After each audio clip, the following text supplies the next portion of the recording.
Aujourd'hui, on reçoit une personnalité qui a dédié sa vie entière à une communauté et qui m'inspire énormément. On reçoit Laurent McEachern. Merci d'avoir accepté l'invitation. Vraiment, moi, je vis vraiment un super moment aujourd'hui. J'aimerais qu'on parle de qui est Laurent McEachern. Je t'avoue que ça va être un peu une première parce que j'ai fait des centaines d'entrevues à parler des droits des gays, défendre toutes sortes de causes.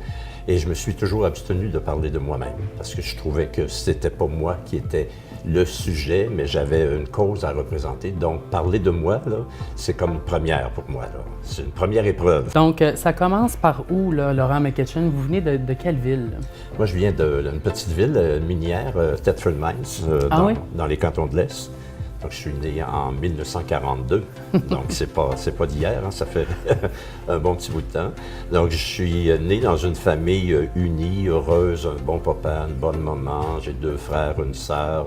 Ma mère était toujours là pour aider tout le monde. J'avais des cousins orphelins qui venaient à la maison quand il n'y avait pas de place pour s'héberger. Ma mère agissait comme sage-femme lors de l'accouchement des voisines autour et tout. Mon père était aussi un homme très, très généreux, engagé. Tout va bien. À un moment donné arrive un peu la puberté, l'adolescence. Là, je commence à me poser des questions sur... Tu sais, quand on est jeune, on sait même pas, on connaît pas les mots, on sait pas qu'est-ce que c'est. Hein? Oui. Je sentais que j'étais différent des autres garçons de mon âge, mais j'étais pas capable d'identifier puis de dire c'est ça, parce qu'à cette époque-là, de toute façon, il n'y avait pas de modèle, il n'y avait pas d'information. Il n'y avait pas comme d'exemple. Il n'y avait aucun exemple. Donc, j'ai avancé progressivement là-dedans, puis rendu à l'adolescence, c'est devenu très, très, très, très difficile pour moi. J'ai fait une dépression majeure, importante. J'ai dû abandonner l'école, reprendre mon année l'année suivante, perdre une année de scolarité. Donc, ça a été une période assez difficile. Assez difficile pour moi. Bien, quand j'étais jeune, à l'adolescence, à Thetford Mines, moi, j'ai travaillé dans des stations de service. OK. J'étais pas le petit gars qui jouait avec les poupées, moi, je jouais avec les petits camions. OK. Et je travaillais au garage à vendre de l'essence. J'ai commencé à conduire les voitures. À 12 ans, je conduisais les voitures. Déjà? Ah oui, à 12 ans. Et à l'époque, on était un peu plus tolérants. Oui, c'est ça. Sauf que c'est arrivé que la police m'a ramené à la maison. Parce que le petit cul dans la voiture qui conduit. J'ai développé vraiment une passion pour les voitures. J'ai même fait des folies, là, faire des cascades en voiture avec des vieilles bagnoles, là, faire rouler sur 2 roues avec mon groupe de bons chums hétéros. J'étais un adolescent assez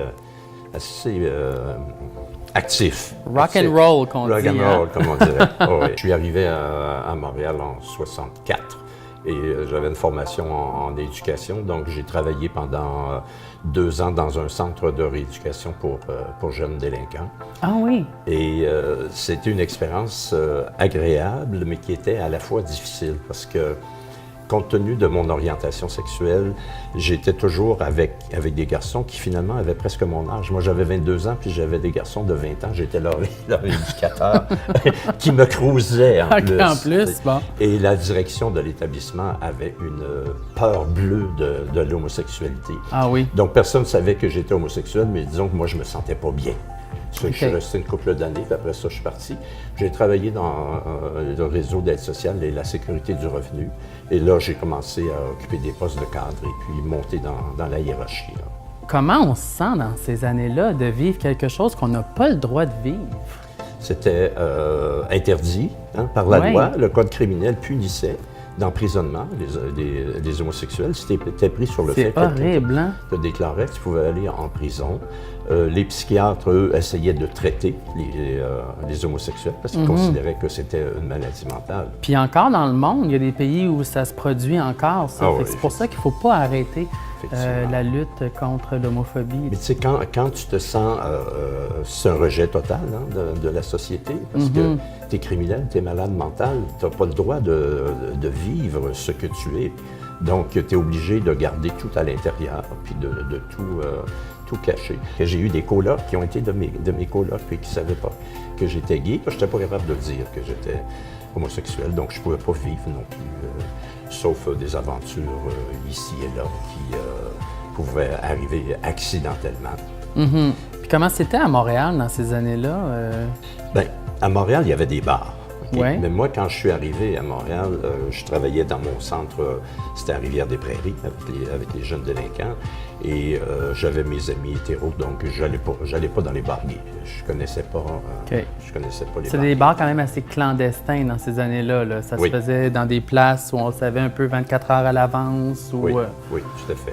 C'est que mes premières aventures ont toujours été accidentelles. OK. C'est qu'à l'époque, il y avait beaucoup de gens qui faisaient du pouce pour rentrer à la maison. Le soir, à la sortie des bars, là, tu prenais sur la rue Sherbrooke, la rue Sainte-Catherine, les gars ils sortaient des bars, faisaient du pouce pour rentrer à la maison. OK. Ça fait que là, tu avais le choix. Là. Quand il y en a un qui avait l'air à ton bout, tu arrêtais, tu le faisais. Dans ce temps-là, au lieu d'avoir Grindr, ben, tu faisais du pouce. Oui. Et ça a été pour moi un moyen de rencontre. Mes premières rencontres, ça a été vraiment sur le pouce comme ça. J'avais mon petit Rolodex. Oui, quelques numéros de téléphone. Numéros de téléphone, oui. Mais c'est fun! C'est comme ça que j'ai commencé, si tu veux, à sortir. À tranquillement préparer ton coming out, là. Ouais. Puis là, quand vous avez fait votre coming out, c'était pas juste un petit coming out de rien, ça a été un coming out public, là, en même temps. Oui, moi, j'ai commencé à travailler à Sherbrooke, que j'étais directeur régional pour la sécurité du revenu en 1973. Mm-hmm. Et je ne sais pas si c'est 73, 74, en tout cas peu de temps après, j'ai fait un coming out, si tu veux, qui est arrivé comme ça. Et à un moment donné, oui, c'est vrai, je suis gay. Et puis, ça a circulé rapidement dans le milieu, dans mon milieu de travail. C'était un milieu de travail gouvernemental. Oui. C'est quand même assez, dans ces années-là, c'était rough, là, comme on peut dire. Là. Puis à l'époque, c'était, oui, effectivement, une ville comme Sherbrooke. Mais c'est amusant parce qu'à l'époque, à Sherbrooke, il y avait des bars gays. Puis il y en avait un à Magog. Il y avait un bar à Magog. Oui, Sœur Edna, et c'était très, très populaire. Et puis moi, à cette époque-là, j'ai habité à la campagne avec mon conjoint, donc on sortait... Comment vous vous êtes rencontrés? Devine, sur le pouce. Non! Oui! Pour vrai? Oui. Sur Sherbrooke? Oui. Ah oui? Le 24 mai 1972, ça fait ben voyons donc! 44 ans que je suis avec mon conjoint. C'est bien hot! Puis lui, il jouait dans une troupe de théâtre amateur, puis il rentrait chez lui dans la nuit.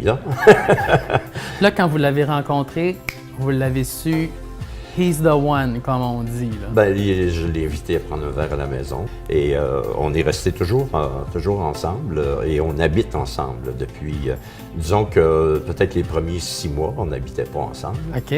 Et par la suite, lui travaillait à Montréal, moi je travaillais à Sherbrooke, on a acheté une maison.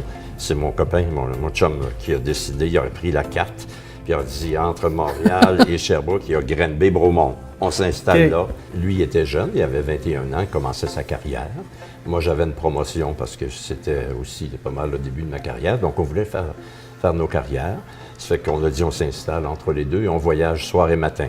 Ah oui, à tous les jours? Tous les jours. Tempête de neige ou pas, on a voyagé ça wow. tous les jours. Ça, c'est vraiment une forme là, d'amour, de passion. Ça nous a consolidés aussi parce qu'on vivait à la campagne, donc il n'y avait pas beaucoup de distractions autour. Oui, c'est ça. Et moi, je suis un bricoleur aussi. OK. Je peux construire une maison, je fais de la plomberie, de l'électricité, de l'ébénisterie. Ah oui? Tous les métiers, je peux... Ben mon Dieu, je fais ma cuisine au printemps. Oui. Je vais vous appeler, c'est sûr. Ça fait qu'on a acheté une vieille maison de campagne qui était inhabitée. OK. Et on l'a toute rénovée. Puis ce qui est amusant, c'est que quand j'étais jeune garçon, il m'arrivait de faire des rêves, de me voir avec un homme à la campagne, dans une maison isolée, parce qu'à l'époque, on ne pouvait pas... il fallait se cacher. Donc, c'est une maison de campagne isolée. Puis je voyais dans mon imaginaire une clôture de perches tout le tour. Imagine que ma maison de campagne, je l'ai toute clôturée avec des perches. Ah oui? Tout le tour du terrain, on avait 15 acres de terrain. Et ça a été un rêve, finalement, que j'ai réalisé, que j'avais vu dans mon imaginaire quand j'étais jeune. Moi, la rencontre de mon conjoint, ça a été définitivement dans ma vie la chose la plus importante. C'est à partir de ce moment-là que j'ai commencé... Bon, avant, je vivais, mais j'ai commencé à m'épanouir vraiment, puis à être moi-même, puis de me réaliser, puis d'être bien à partir du moment où on a commencé à vivre ensemble. Vous vous sentiez comblé? Ah, tout à fait. Pour moi, mon conjoint, là, c'est... je peux pas me passer de lui, là. On est toujours ensemble. Puis vous avez fait tellement des belles choses ensemble. Et il a toujours été à côté de moi. Lui, il est plutôt... il n'est pas devant les caméras. Il est toujours retiré. Oui.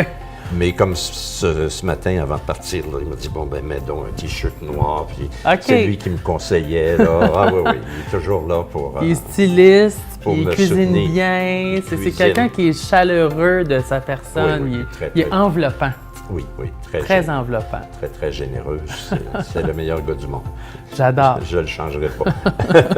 J'aimerais qu'on parle un peu du début des années 80 où il y a énormément de lois à changer. Ben, il y a eu des grands moments là, qui ne m'appartiennent pas. La décriminalisation en 1969 et en 1976, quand le Parti québécois a pris le pouvoir, il y avait des ministres, au cabinet des ministres de René Lévesque, il y avait des ministres gays. Ah oui? Donc, ils ont modifié la charte. Je pense que c'était une demande des communautés, mais ce qui a précipité, élu en 76 puis en 77, ils modifiaient la charte. Moi, je pense que ça donnait une protection aux ministres. Parce qu'ils étaient vulnérables. Imagine des ministres sur la place publique et qu'on pouvait faire de la discrimination ouverte, aucune protection. Donc ça a été une avancée très importante pour nos communautés. Donc moi, j'arrive à peu près après ça, là. Okay? Avant, je pouvais venir marcher dans les rues de Montréal s'il y avait une manifestation, mais je n'étais pas un militant engagé, je n'étais pas un leader. Là. Parce que les premières manifestations dans les rues de Montréal, je me souviens, j'habitais à la campagne à ce moment-là, j'étais venu avec mon conjoint et on se faisait huer.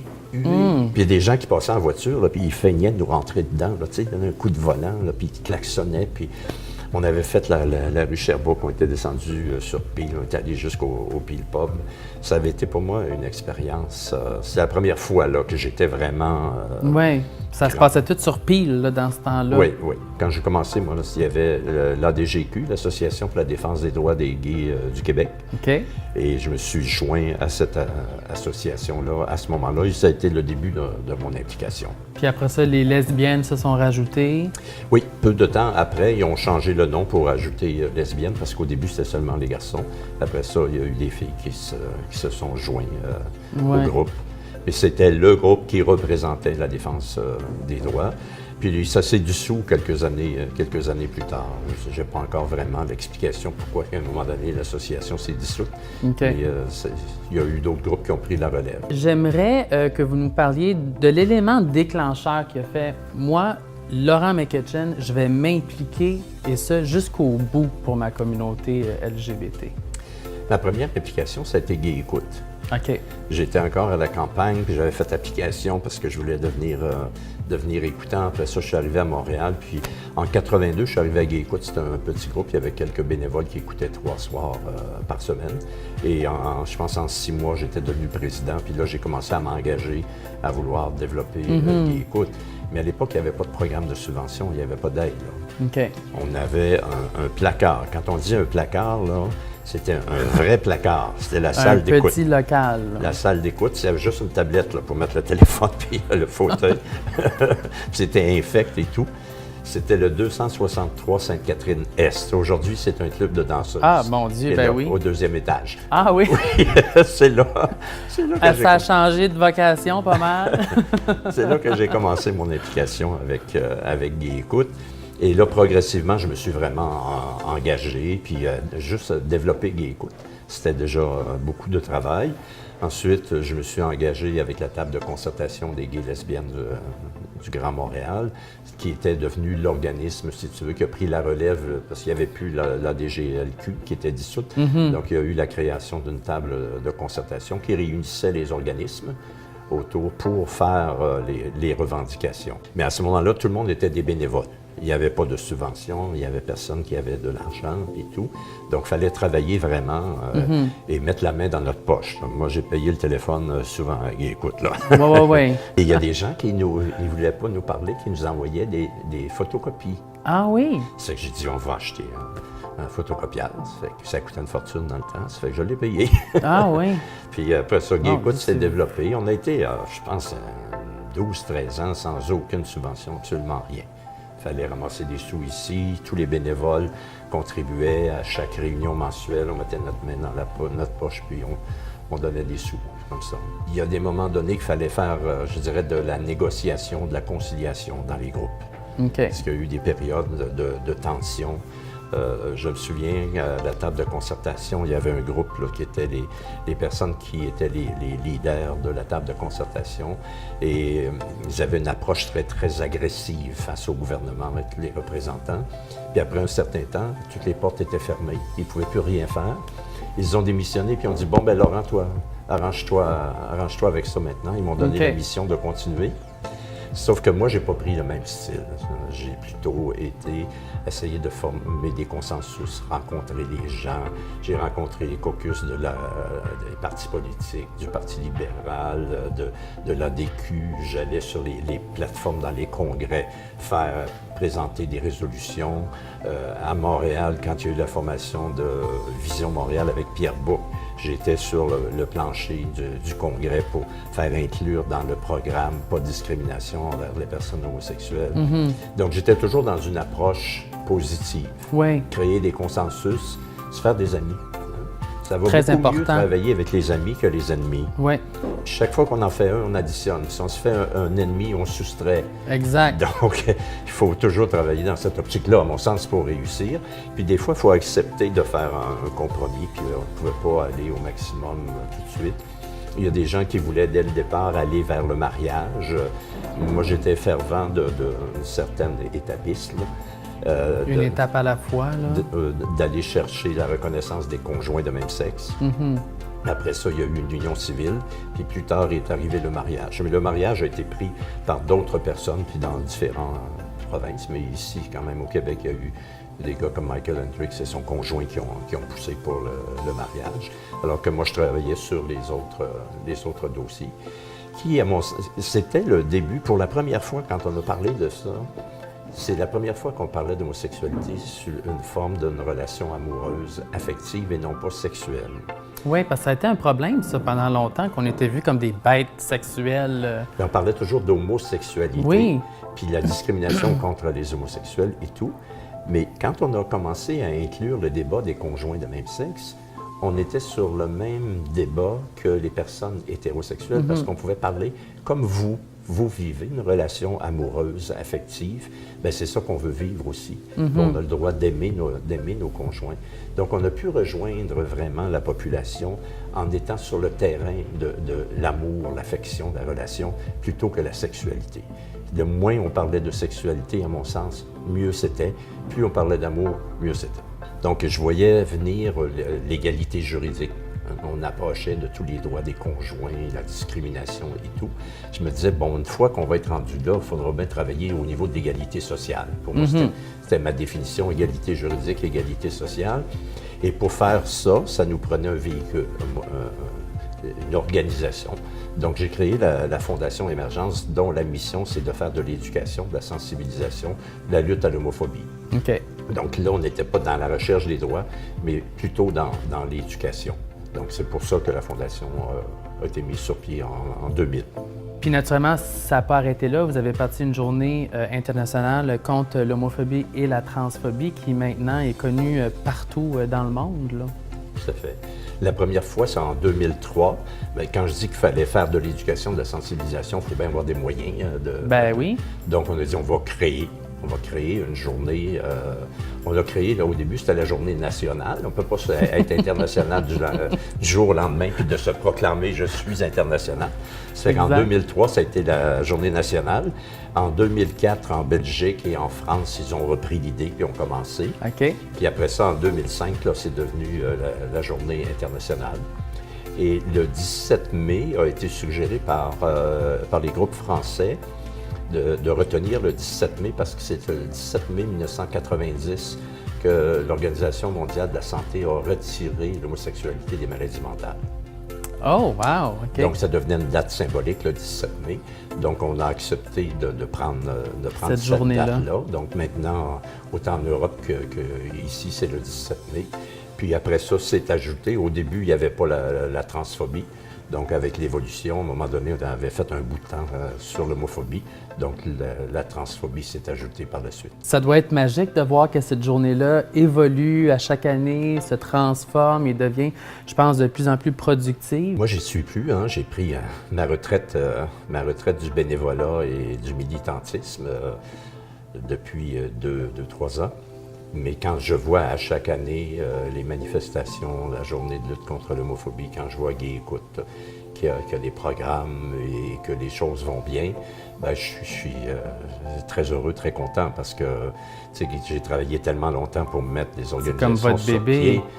Faut que ça continue. Heureusement, il y a une relève, puis ça se poursuit. Et à l'intérieur de ça aussi, on a travaillé beaucoup sur, évidemment, je fais des farces, je travaillais pour moi-même à ce moment-là, pour les aînés. On a créé le programme Pour que vieillir soit gai.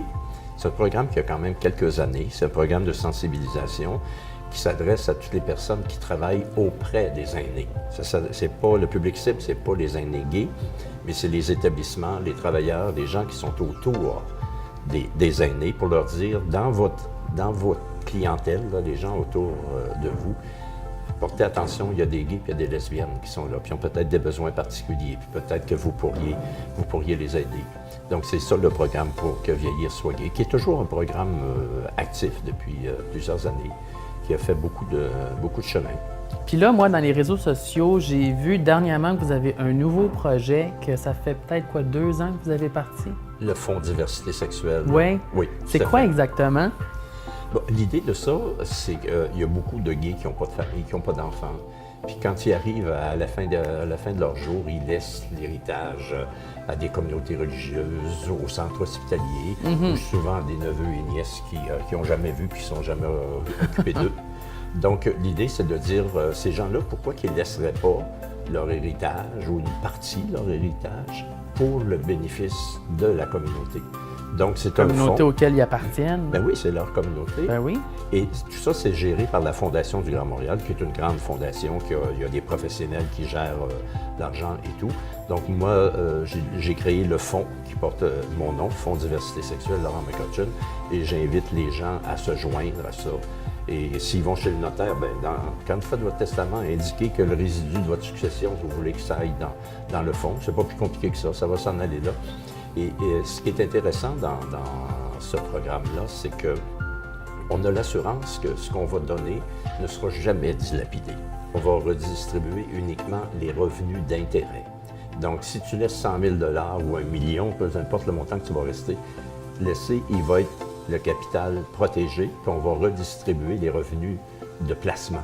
OK. Ça veut dire que le montant que tu as laissé, il est là à perpétuité. Je pense que tout le monde veut l'assurance que si on laisse nos biens quelque part, ils vont être bien gérés, puis qu'ils vont être protégés. Et avec ça, on a une assurance totale, absolue. Et moi et mon conjoint, quand le dernier qui va partir, on va laisser la majorité de nos biens. Fait que tantôt, vous disiez que vous étiez en retraite, mais vous n'êtes pas très retraité, je trouve. Là. Il y a plein de projets encore qui... Ouais, mais je peux pas rester vraiment inactif. Donc, j'ai ce projet-là. Je suis membre de l'Association québécoise pour le droit de mourir dans la dignité. OK. C'est un projet que je crois beaucoup. Donc, je suis membre du conseil d'administration de c'est un organisme provincial pour le droit de mourir dans la dignité. Puis dans mon quartier, je suis président d'une association de citoyens qui s'occupe du parc. Il y a un parc devant chez moi. Donc, on organise des activités l'été, culturelles, des spectacles. On s'assure de l'aménagement du parc, de la protection. Donc, c'est avec les voisins. Donc ça me change complètement du milieu. Parce que là, je ne suis pas dans un milieu gay, je suis vraiment dans un milieu.